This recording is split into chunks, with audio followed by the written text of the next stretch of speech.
যা হিন্দু বৌদ্ধ খ্রিস্টান রয়েছেন সকলেই এদেশের নাগরিক, সকলেই এদেশের নাগরিক, সকলকে নিয়ে তিনি মানবিক বাংলাদেশ গড়তে চান।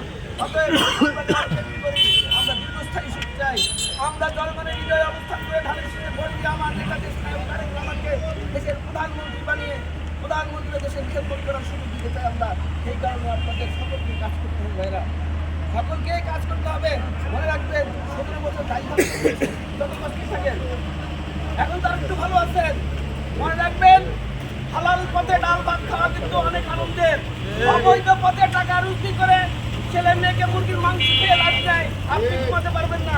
যে রিক্সাওয়ালা ভাই সারাদিন পরিশ্রম করে 500 টাকা রুজি করে যে চাল ডাল কিনে বাসায় গিয়ে খাবারটা খায়, যে শান্তি রাতের বেলা থেকে শান্তি ঘুমাচ্ছে, যে অবৈধ পথে টাকা উপার্জন করেছে সে কিন্তু রাতের বেলা ঘুম আসে না, সে কিন্তু পোলাও মাংস খায়, কিন্তু রাতের বেলা ঘুম দেখেছেন।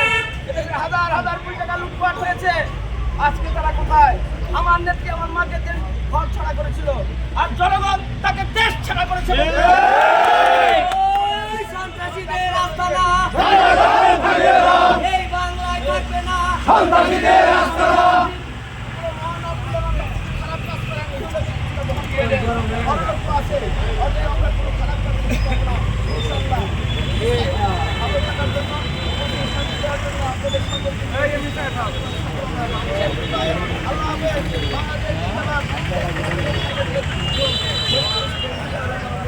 আমাদের সকলের মনের রহমান তারেক রহমান ধন্যবাদ।